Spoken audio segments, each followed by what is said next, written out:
ገብቶ መቅረት ነው እና ሊበቃን ይገባል። ከሞት ጋር ደግሞ ስምምነት የለንም። እግዚአብሔር መቼ እንደሚጠራን አናውቅም። አሁን ነገ ስንል ኑ ብሎ ድንገት ያነሳናል። መቅረዟን ድንገት እፍ ብሎ ያጠፋታል። ስለዚህ ንስሐ መግባት አለብን ሁላችንም ነው። ለነገ የምናቆየው የኃጢአት ጥሪት መኖር የለበትም። እግዚአብሔር ደግሞ ይውላችሁ ብዙ ቸርነት አድርጎልናል። 3 ትልልቅ ቸርነቶችን ግን አድርጎልናል። የመጀመሪያው በመልኩ መፍጠሩ ነው። ማንም ሰው ጥሩ መልክ ቢኖረው መልኩን ሊሰጥን ስለማይችል እግዚአብሔር ግን ብሩህ ንጹህ ቅዱስ መልክ ያለው አምላክ ሲሆን ያንን አርአያና መልክ እኛ እንድንይዝ ፈቅዶልናል። ስለዚህ መጀመሪያ ቀዳሚ ሰው ሀበነ አርአያሁ ክብርተ እንዳለ ቅዱስ ጎርጎርዮስ ሃይማኖተ አበው ምዕራፍ 60 ላይ መጀመሪያ ክብርት አርአያውን ሰጥቶ ፈጠረን። ይሄ ትልቅ ቸርነት ትልቅ ልግስና ነው። እንደምታውቁት ነው እግዚአብሔር አውሬ አድርጎ ቢፈጥረን ይችል ነበር። ሰው አድርጎ በመልኩ ፈጥሮናል። ሁለተኛ እግዚአብሔር ያደረገልን ቸርነት ሰው ሆኖ መምጣቱ ነው። ሰው ሆኖ ጌታ ሆኖ የባሪያን መልክ መያዝ የሚፈልግ ማንም የለም። ወነሳ አርአያ ገብር እሱ ግን የባሪያን መልክ ይዞ መጣ ይላል ፊልጵስዩስ ምዕራፍ 2 ቁጥር 8 ላይ የባሪያን መልክ ይዞ መጣ። የድሃ ልብስ የሚለብስ ሀብታም አናውቅም። ሀብታም ሲሆን የድሃ ድሪቶ መልበስ የሚፈልግ ባይለጸጋ አናውቅም። ክርስቶስ ወለብሰ ሥጋነ በአርአያ ዚአነ ቅዱስ ያሬድ እንደነገረን የእኛን ሥጋ ለበሰ በእኛ አምሳል ተመላለሰ ብሎ እንደነገረን ሰብአ ኮነ በአርአያ ዚአነ ሰው ሆነ እንደኛ ሰው ሆነ የእኛን ሥጋ ለበሰ። እንዲህ ብሎ እንደተናገረ የእኛን መልክ ይዞ መምጣቱ ፍጹም ፍቅር ነው። እንደዚህ የሚያደርግ ማንም የለም። ከዚያ ወገኖቹ አደረገን። ሰው ሆኖ ወገኖቹ አደረገን። ታውቃላችሁ ሉቃስ ወንጌል ምዕራፍ 2 ላይ እንደተነገረው ወወፃ ትእዛዝ ማባ አውግስጦስ ቄሳር ከመ ይጻፍ ኩሉ ሕዝብ ሰው ሁሉ ይቆጠር ዘንድ ከቄሳር ዘንድ ትእዛዝ ወጣ ይላል። ጌታችን በመቆጠር ሰዓት የተወለደበት ምክንያት እኛን ወገኖቹ አድርጎ ሊቆጥረን ስለመጣ ነው።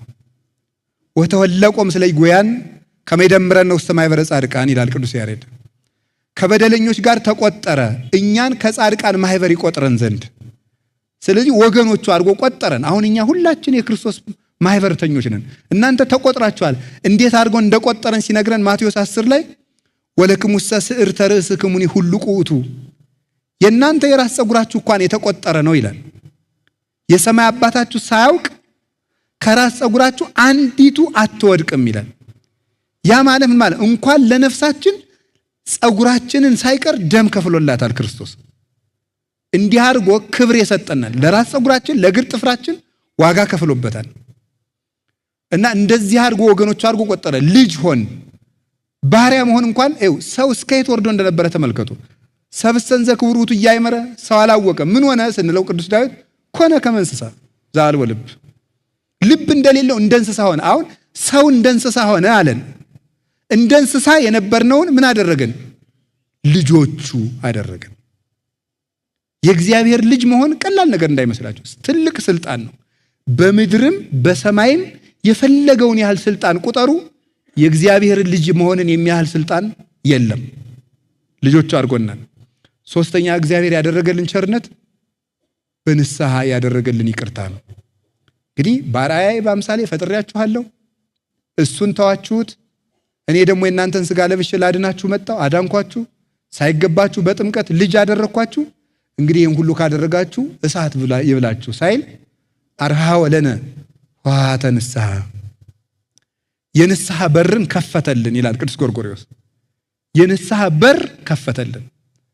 አድፈን ብንመጣ እምንነጻበት፣ ደክመን ብንመጣ እምንበረታበት፣ ሙተን ብንመጣ ሕያው የምንሆንበትን፣ ተርበን ብንመጣ የምንጠግብበትን፣ ተራቁተን ብንመጣ የምንለብስበትን ሉቃስ 15 ላይ እንደተጻፈ ለዚህ ለጠፋው ልጄ ከሁሉ የሚሻል ልብስ አልብሱት ብሏል። ከሁሉ የሚሻል ልብስ አልብሱት ያለው የሱ የብርሃን ልብስ ነው። ይሄንን ክርስቶስ አድርጎልናል። አሁን ይሄንን ንስሐ ሰጥቶ በንስሐ እንግዲህ ሰው የሚረባ የሚጠቅም እንዲሆን በድሎ ሳለ ያልበደሉትን መሆን እንዲችል ይሄንን ጸጋ ሰጥቶናል። ይሄንን መቼ ይዘጋዋል? ሲመጣ ይዘጋዋል። ሰዎቹ መብራት ሊገዙ ይዘው ተመልሰው ሲመጡ ዘይት ሊገዙ ሄደው ሲመለሱ በሩ ተዘግቷል። ተከፍቶ አሁን ጌታ ሲጠመቅ ቅዱስ ማቴዎስ ምዕራፍ 3 ላይ እንደጻፈው የሰማይ ደጅ ተከፈተ ያለው ያቺ የቸርነት በር ናት። እሷን እንግዲህ እንድንገባባት ከፍቷታል። የሚዘጋበት ጊዜ አለ እና አሁን ወገኖቼ አሁን እዚህ ስለመጣችሁ ለቤተ ክርስቲያን ውለታ እንደዋላችሁ አትቁጠሩት። ይልቁንስ ወደ ንስሐ እዚህ አዳራሽ እንደገባችሁ ወደ ንስሐ በር ግቡ። አንዱ ንቃት ማለት ይሄ ነው። በዚህ የነቃ ሰው ነው ስራ የሚሰራ። ኃጢአት ያደነዘዘው ሰው ምንም አይሰማው፣ ተመስጦው ሌላ ነው። አያደንቅ፣ አይሰቀቅ፣ አይጠነቀቅ። በቃ ተጎልቶ ዝም ብሎ እድሜውን መፍጀት ነው። መደንዘዝ ለቤተ ክርስቲያን አሁን ሰይጣን ከሚጎዳት በላይ እየጎዳን ያለ የልጆቿ መደንዘዝ ነው። የሚያነቃን ደግሞ ንስሐ ነው። ሆይ ሆይታ አይደለም። እንንቃ እና ምን እናድርግ እንደራጅ በማህበር እንደዚህ የሚባል ሆይ ሆይታ አይደለም። ለውጥ የሚያመጣው ከውስጥ የመነጨ ንስሐ ነው። ሰውን የሚያነቃው ንስሐ እንጂ ግርግርታ አይደለም፣ ፉከራ አይደለም። ከልቤ ነው የምነግራችሁ። እንናዳለን ነው የምላችሁ። ይሄ ዝም ብሎ የጥምቀት ጸበሉ የኛ ያንተ ብሎ የሚቀጥል ይመስላል። እንደዚያ ስለ ታቦቱ የኛ አንተ የማን ሆነ ነው እንዲሁ የኛ የምትል እንዲሁ ነውር አይደለም? ደግሞ እንደዚህ ስላችሁ ተሰቀቁ ማለቱን በሉ ችግር የለም እያልኳችሁ ያል መጀመሪያ እናንተ የክርስቶስ ነው የእግዚአብሔር እንሆን። እውነቴን የእግዚአብሔር እንሆን። የሰይጣን ሆነናል፣ የማናውቀው ሆነናል። የማናውቀው አሁን እኮ ተመልከቱ አይደለም ድሮ ታንክ ተጭኖ አውሮፕላን ቦምብጣዊ አውሮፕላኖች ተጭነው ነበር ኢትዮጵያን የሚወሯት አውሮፓውያን። አሁን አያስፈልጋቸውም። በቴሌቪዥን አንተን ይከፍቷል፣ ይዘጓል ያረጉ ማለት። በፌስቡክ ዝውር አድርገው ህይወታችሁን ይገዛሉ። በደንብ አድርገው ይቆጣጠሯችኋል ማለት ነው። ወታደር ሳይመደብብህ ጥይት ሳይተኮስብህ እጅ ሰጥተሃል። የለም በቃ ኢትዮጵያዊነት ጨርሶ የለም። ደግሞ እንደዚያ ስንል ኧረ እኔ ራሴን የማውቅ ሰው ነኝ ይላል። ደግሞ ሲጠየቅ ሰው እኔ ራሴን አውቃለሁ ይላል። እንግዲህ ይሁንላችሁ፣ መቼስ ሰው ለክብሩ ነው የሚኖረው እና ብንስተካከል ጥሩ ነው። በታምር እግዚአብሔር እንዲሁ ዝም ብሎ ኮሽ ባለ ቁጥር እንዲህ ያለ አባት አሉ እንደዚህ ያለ ገዳም ይጉድ። ክርስትና እጃችን ውስጥ ያለ ነገር ነው። ተጎልተን የሆነ ሰው ለውጥ እንዲያመጣልን እንፈልጋለን። ራሳችን ተጎልተን ኃጢአታችን እየሰራን በለመድነው ኃጢአት እየተንከባለን የሆኑ ሰዎች ብቻ ተደራጅተው ለውጥ እንዲያመጡልን እንፈልጋለን። ምንም ይመጣ የለም። የሚመጣው ራሳችን ስንሰራ ነው። እና ንቁ። እውነቴን ነው። ተስፋለን። እንዲሁ ከዛሬ እስከ ሰሞኑን ንስሐ ያልገባችሁ ካዋላችሁ ጥሩ እድል ነው። ብፁዕ አባታችን እንኳን ይህን ጉባኤ ያዘጋጁት ለሳንቲም ብቻ ሳይሆን ለነፍሳችሁ እንድታስቡ። የምትቀድሙት እናንተ ናችሁ። እግዚአብሔር በንስሐ ያንቃን። የሚቀበል አባት አለን። አይዟችሁ፣ የሚቀበል አባት አለን።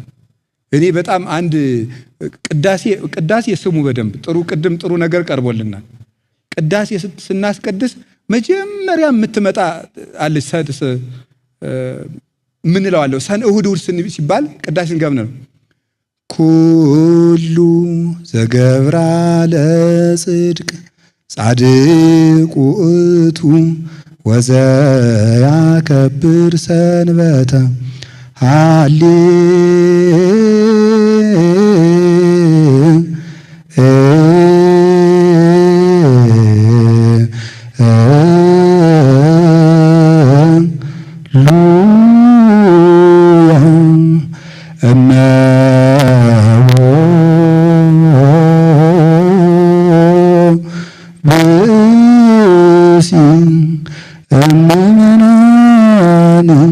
ዘቦአ ቤተ ክርስቲያን በጊዜ ቅዳሴ ወይሰማ መጻሕፍተ ቅዱሳት ወይተአገሰ እስከ ይፈጽሙ ጸሎተ ወቅዳሴ ወኢተመጠውን ቁርባን ይሰደን። ቤተክርስቲያን ስንል ምንድናል?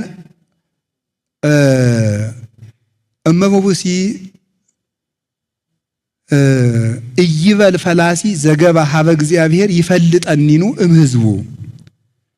ወደ እግዚአብሔር እይበል ፈላሲ ዘገባ ሀበ እግዚአብሔር ይፈልጠኒኑ እምሕዝቡ። እይበል ፈላሲ ዘገባ ሀበ እግዚአብሔር ይባል። እይበል ፈላሲ ዘገባ ሀበ እግዚአብሔር ይፈልጠኒኑ እምሕዝቡ።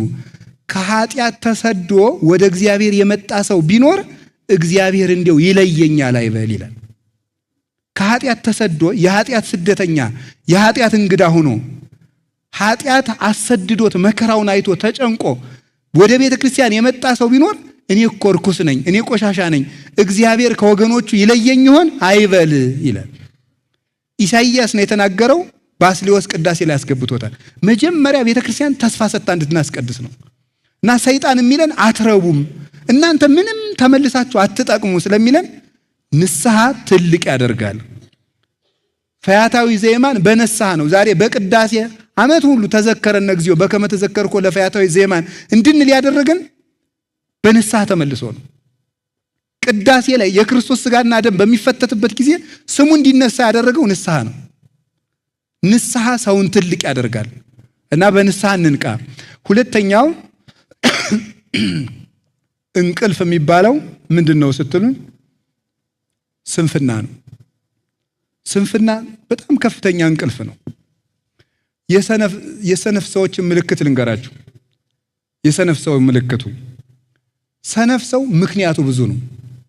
አሁን ስሩ ሲባል ለምሳሌ ምክንያት ልንገራችሁ። ምክንያት ስሩ ከዛ ምክንያት ልንገራችሁ። የጦርነት ወቅት ነው። እንቀጥል። ስሩ ኑሮ ተወዷል። ይሄ ምንድነው?